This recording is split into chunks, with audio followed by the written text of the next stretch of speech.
Hello दोस्तों, मैं हूं जिया अहमद। आज का भारत में आप सबका स्वागत है। आदाब दोस्तों, किसान बिल के ऊपर मोदी सरकार को पीछे हटना पड़ा, तीनों बिलों को वापस लेना पड़ा।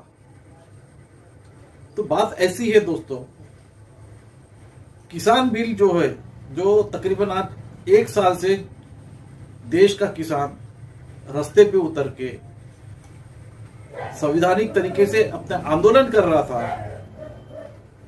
ये बीजेपी सरकार ने इसी देश के किसान को नक्सलवादी तक के कहा था, खालिस्तानी कहा था,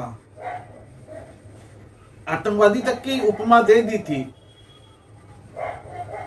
और पता नहीं क्या क्या उनके प्रवक्ताओं ने और उनके खासदारों और नेताओं ने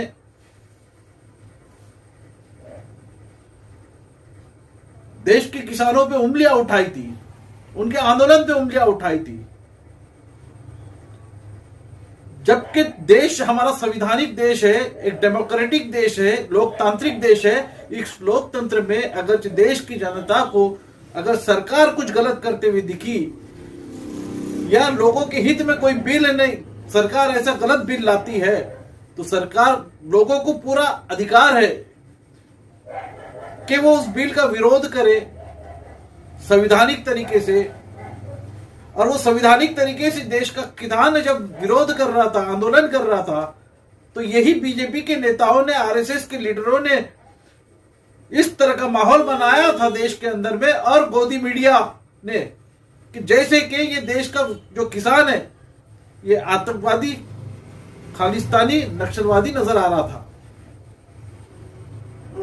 आज अचानक मोदी सरकार को वो देश का वो खालिस्तानी और नक्सलवादी जिसको संबोधित करते थे, वो किसान नजर आने लगा और तीनों बिलों को वापस ले लिया गया। ये चमत्कार कैसे हुआ? मोदी सरकार के दिल में इतनी हमदर्दी देश के किसानों में कैसी क्या अचानक आ गई और तीनों बिलों को वापस ले लिया उन्होंने। और गोदी मीडिया अब तीनों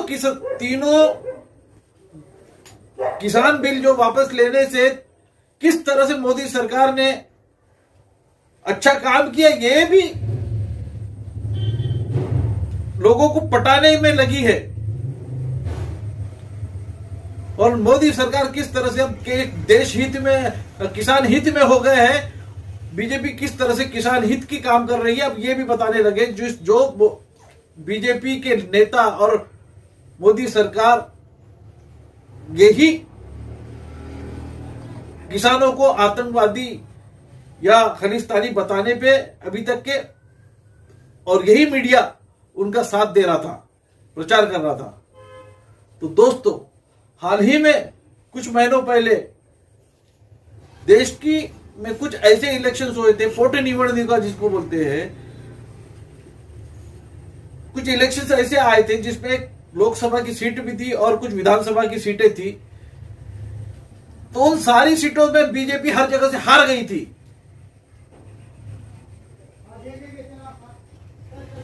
बीजेपी का चोपड़ा साफ हो गया था।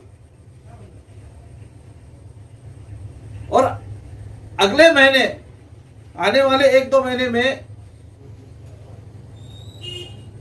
देश में 5 राज्यों में विधानसभा इलेक्शन है। देश की 5 राज्यों की विधानसभाओं के में इलेक्शन आ रहे हैं। तो मोदी सरकार घबरा गई है, कहीं ऐसा ना हो जाए कि ये 5 विधानसभाओं में भी हमारा चोपड़ा साफ हो जाए, बीजेपी पूरी तरह से खत्म हो जाए।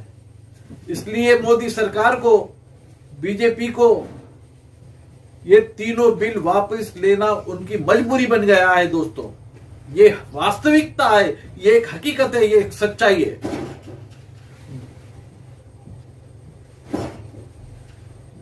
लेकिन फिर भी अभी बीजेपी के कुछ नेताओं का ये अंदर से ये सुर निकाल रहे हैं, वक्त पड़ा तो विधानसभा इलेक्शन के बाद हम ये बिल वापस ला सकते हैं।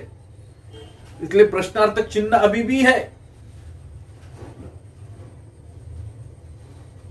मोदी सरकार ने आज तक के जो काम किया है, जिस तरीके से सिर्फ झूठ का सहारा लेके,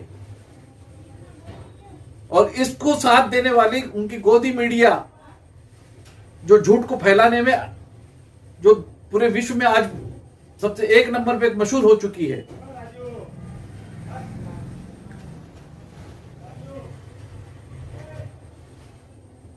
इसलिए बीजेपी और मोदी सरकार पे शंका तो बनी रहेंगी। देशवासियों,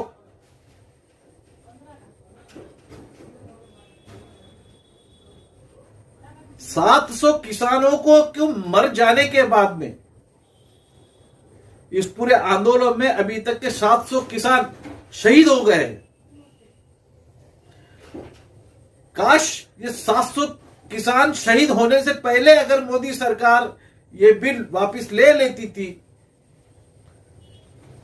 तो हम सही में इसको मानते थे कि ये किसान की हमदर्द सरकार है।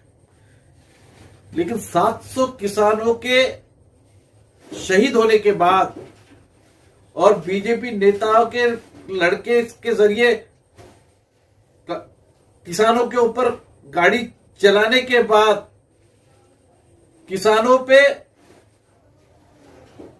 आंदोलन को खत्म करने के लिए दंगा करवाने, लाठीचार्ज करवाने के बाद, आंसू गैस के बम वो करवाने के बाद, सारी चीजें ये सब फसाद करवाई पुलिसों के जरिए, जो बीजेपी सरकार ने, मोदी सरकार ने, इन सारे सिस्टम के बाद में 700 किसान शहीद होने के बाद ये बिल वापस लेना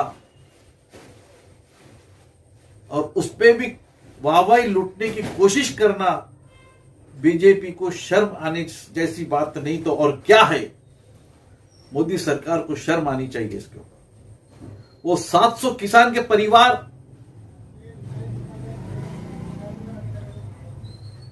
जो बर्बाद हो गए, जिनके घर का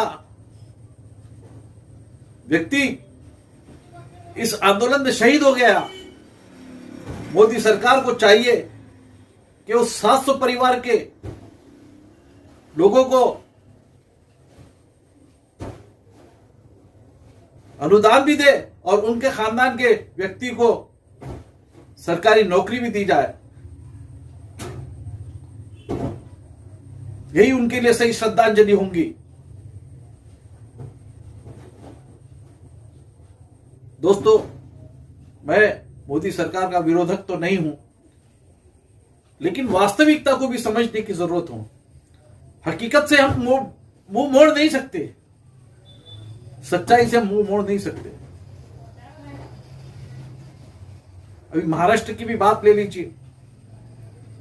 महाराष्ट्र में त्रिपुरा के आंदोलन के, त्रिपुरा में जिस तरह की जो घटनाएं हुई है उसके पश्चात जिस तरह से यहां पे हुए हैं, अभी अमरावती की एक बात हमारे सामने अभी आ रही है। सूत्रों से यह पता चल रहा है कि अमरावती में जो दंगा हुआ है उसके 4 दिन पहले, उसके 4-5 दिन पहले मोहन भागवत जी का अमरावती दौरा होता है। उसके 4-5 दिन बाद अमरावती में दंगा होता है।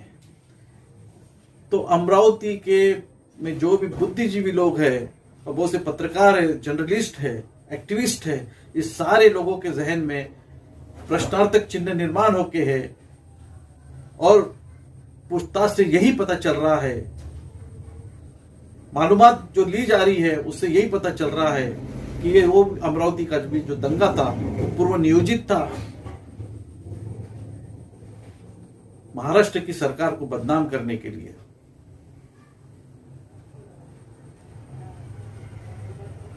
दोस्तों, हकीकत को हमने समझना चाहिए।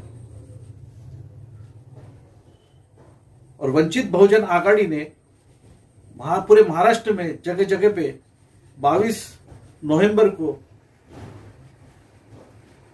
जो मुस्लिम आरक्षण को लेके जो धरने दिए हैं, मैं उस पर भी थोड़ी रोशनी डालना चाहूंगा।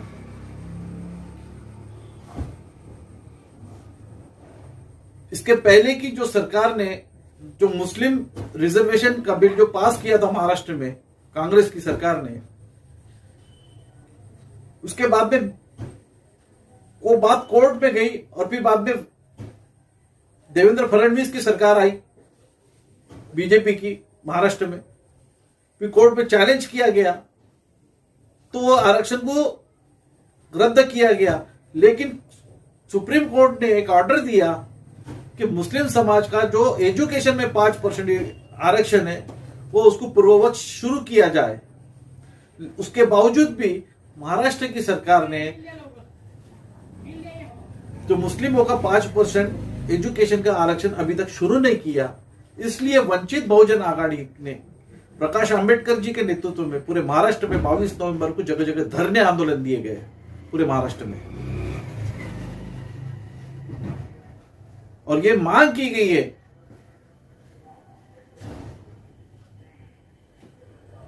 कि जो मुस्लिम समाज का सुप्रीम कोर्ट ने जो बात बताई है कि 5% एजुकेशन में आरक्षण शुरू किया जाए, कंटिन्यू किया जाए, सरकार वो वापस उसको शुरू करे, ऐसी विनंती इस धरने आंदोलन के थ्रू वंचित बहुजन आघाड़ी ने महाराष्ट्र सरकार को की है।